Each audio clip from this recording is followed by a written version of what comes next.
Ang halo-halo ay isa sa mga ultimate dessert nating mga Pinoy. Dati, kailangan mo pang hintayin ang summer para makatikim nito. Pero ngayon, rain or shine, morning or midnight, may tindahan na nag-aalok ng halo-halo na mapupuntahan mo. Andito tayo ngayon sa bayan ng Pulilan, Bulacan, isang bayang kilala sa kasaysayan at kultura. At dito, pupuntahan natin ang pinakamatagal na nagtitinda ng halo-halo dito na nagsimula pa noong 1965. Mahigit 6 na dekada na silang nagpapalamig ng ating mga merienda.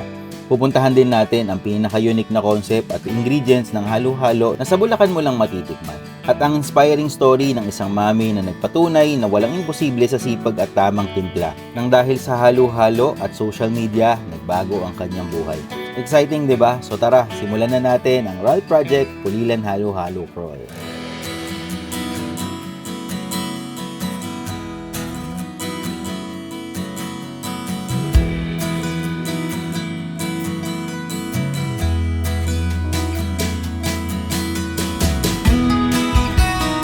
So nandito tayo ngayon sa Elvis Halo-Halo dito sa Pulilan. So nagsimula to ng 1965. Imagine kung gaano na sila katagal. Isa na to talaga sa mga napakatagal na kainan dito sa Pulilan. At ang sikat sa kanila, yun nga, halo-halo. Saka yung kanilang palabok. Umorder tayo ng halo-halo ng palabok at saka yung kanilang cheeseburger. Ito yung kanilang sikat na halo-halo. Try natin. Ngayon ko lang din matitikman to actually. Matagal na akong nagpupunta rito sa Pulilan. So, ito, try natin.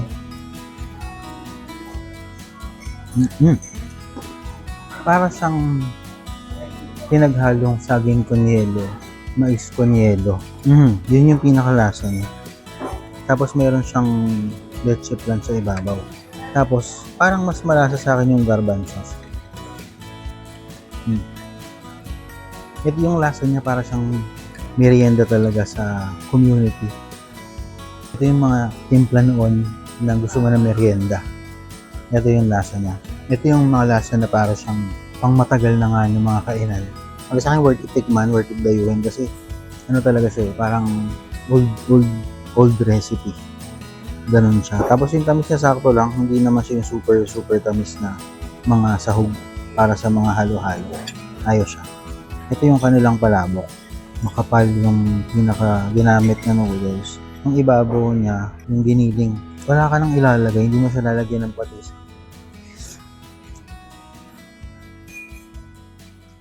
Hindi siya matinapa. Pero, yung giniling din niya, ginisang giniling. Ganun yung pinaka lasa. Lasa ng sauce, pinakapit na din sa mismong noodles. Ito naman yung kanilang burger. Cheeseburger. Humid yung pinakapati nila. Medyo may tabang na burger. Pero ganito kasi yung mga burger dati. Yung mga burger noon. Tapos alam mong pure. Meron ako natitikman na ganito sa Malolos. Para sa silinas sa Malolos. Ganun yung lasa na. Siguro ganito talaga yung mga timpla noon. Kasi yung linas din, ganito yung menu nung kanilang kainan. Siguro nung panahon na yun, puso yung ganitong konsepto ng mga pagkain. May palabok, may burger, may halo-halo. Ganito rin kasi yun. Medyo may kakaibang lasa yung patty niya sa akin. Para siyang malapit ng maging longganisa. Pero wala yung curing, wala lang siyang curing salt. Sa akin yung lasa niya, ito yung mga meriendahan noong panahon dati. Simple lang sa old recipe. Pero tatatak sa'yo kasi sigurado ako, ito yung mga pinagmemeriendahan nyo dati nung bata kayo, nung binata kayo, parang ganun. Ganun yung niya, ganun yung panlasa ko sa kanya. Very simple lang, parang merienda lang siya na para sa kanto style lang, parang ganun. Sobrang tagal na niya, halos 60 years na siya. 1965, ang tagal na.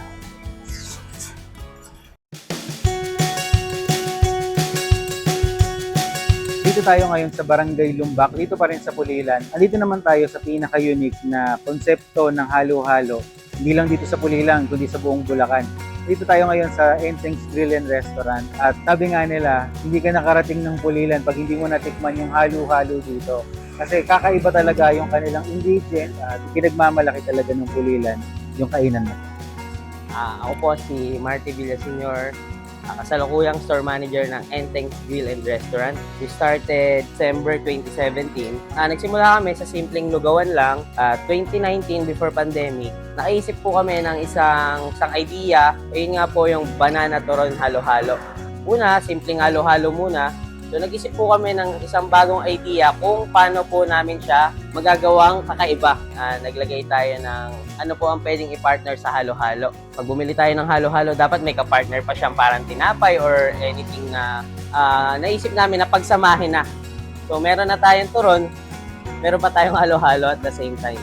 At doon po pumasok yung banana turon halo-halo and ube turon halo-halo. Nung nilabas po namin yung banana turon halo-halo at yung ube turon halo-halo, doon po nagsimula yung peak ng Entengs Grill and Restaurant. Hanggang sa umabot na po sa media, sa TV, sa unang hirit, sa Jessica Soho. So yun, doon po nagsimula yung aming Entengs Banana Turon Halo-Halo. Sa ingredients natin ng halo-halo, kami po mismo yung gumagawa ng ingredients ng halo-halo. Magmula po sa turon, sa mga kamote, sa leche flan, sa mga makapuno. Sariling gawa po namin siya. So, our own version po siya ng mga ingredients. Doon din po tayo naiiba sa ibang halo-halo. So, sa ingredients po ng halo-halo, magsisimula po tayo sa yema. Siya po yung walling ng kanyang cup. And then, lalagyan po ng crushed ice. And then, next po natin is mixture. Tapos, after po ng mixture, yung pritong turon, tsaka po pritong suman. No, meron po tayong suman sa bawat flavor po ng ating halo-halo. And then, the last part po, yung leche flan po as toppings.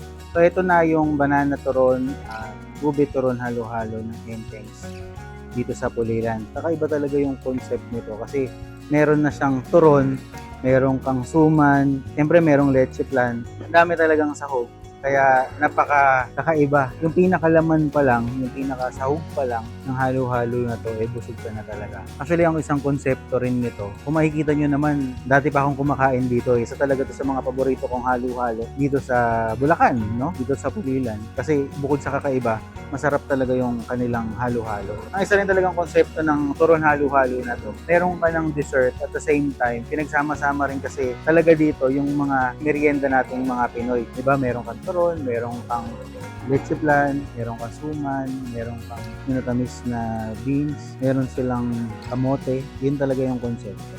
So ito yung kanilang turon. Ang isa rin kakaiba sa konsepto nila, hindi ka lang basta kumakain ng halo-halo. Ang dami kasi talagang texture. Marami kang nakakagat. Hindi lang sa puro lambot. Yun ang pinakamadaling pagkaka-describe. Ang isa rin talaga sa mga nagiging unique dito, yung kanilang milk mixture.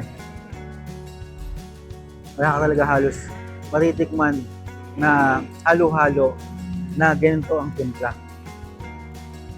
Ibang-iba talaga yung yung milk mixture nila. Tapos, itong kanilang leche flan, actually ito pa lang, yung pinaka-leche flan pa lang nila, sobrang sarap talaga para sa akin.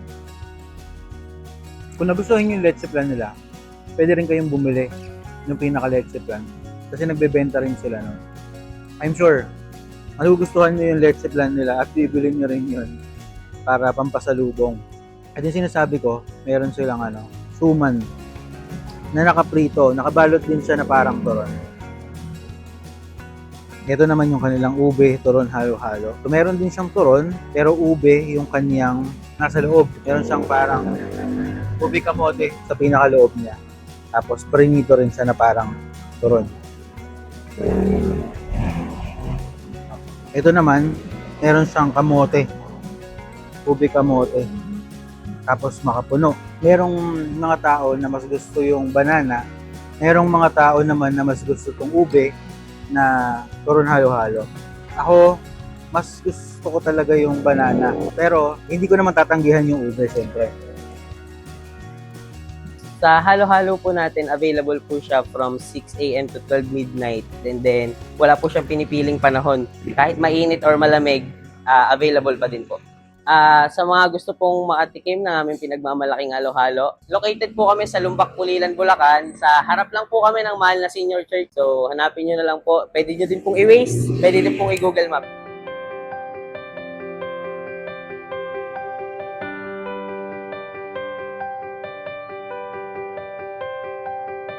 Dito naman tayo ngayon sa Barangay Lungos, dito pa rin sa Pulilan, para marinig ang nakaka-inspire na storya ng pagsisimula ng Kambal Halo-Halo dito rin sa Pulilan, Bulacan.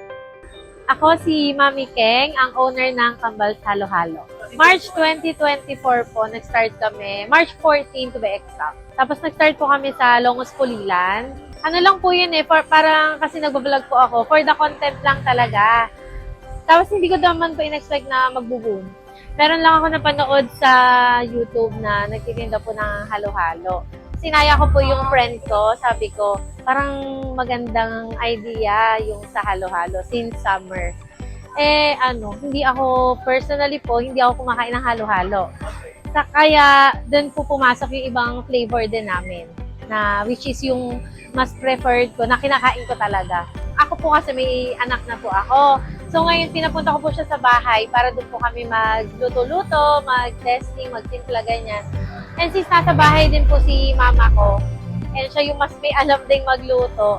So, ayun, magkakasama po kami na nag-testing muna kung paano. Bumili lang po kami muna ng cup. Kasi doon po sa palengke ng Plaridel, meron po mabibilan ng mga panahon ng halo-halo. So, kumpleto na po doon. Hindi nyo na kailangan magluto. So, meron na rin ube halaya, sago, gulaman, may beans. Ang wala lang po is yung saging. Kaya ayun, ang starting na puhunan lang po talaga namin is 400. Tapos, dahil nga po magta-try lang kami, kasi ang dami po naming nagawa. So, binenta po namin. Ang binili lang po namin nung time na yun is crush ice. Wala pa kaming ice crusher. Lahat nag-start po kami sa wala. Tapos, yung pinagbentahan namin sabi ko, kinabukasan, magpwesto kami dun sa harap po namin, sa may kanto. And then, bumili po kami sa 588 ng mga Tupperware. Tapos yung lamesa lang ng tita ko. Wala kaming tent. Walang kahit ano, as in, isang lamesa lang po. Tapos may mga bumili.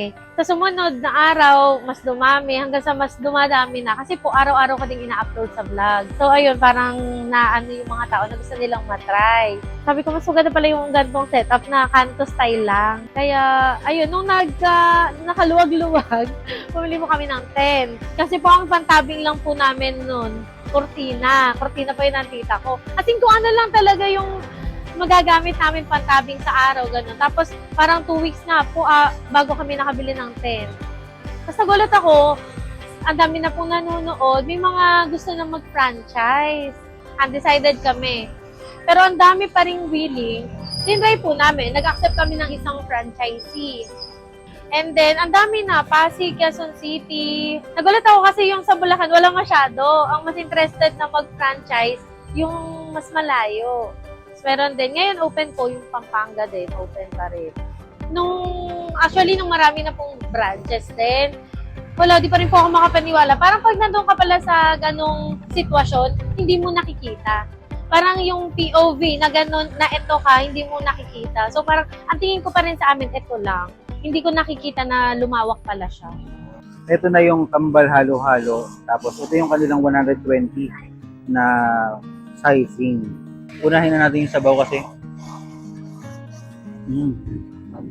Sabaw pa lang. Yung pinakagatas pa lang niya, masarap na siya. Color yellow siya. So, tingin ko premix na yung kanilang gatas na nilalagay. Hindi siya yung usual na gatas na nasa lata na inilalagay natin. Kaya sa tingin ko, mas masarap. Yung pinakagatas pa lang nila masarap. Tapos ang dami ng laman nila. Tapos para sa akin, 120 pesos. Napakarami ng laman na to. So, okay na okay siya sa akin. In terms of serving,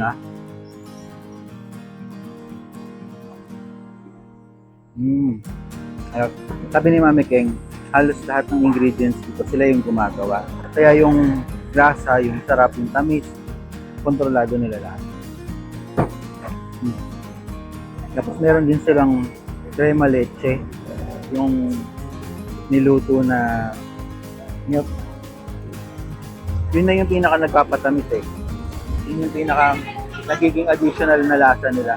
Para siyang may caramelized sugar flavor dahil dun sa crema de leche nila. Kaya ang sarap. Ito rin yung kanilang crema de leche. So makikita nyo na punong-puno yung pinakagilid niya ng crema de leche saka yung pinakaibabaw. Yung dami naman, mas less yung klase na inilalagay nila dito, more on sago. Pero same din ng milk. Higupin natin kasi natutunaw na siya. Pero yung dami, ibig sabihin yung parehas lang, marami din silang nilalagay. Ang sarap din ito.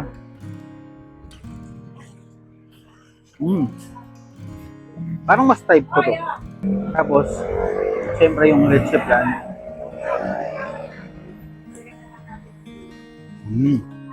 Sarap.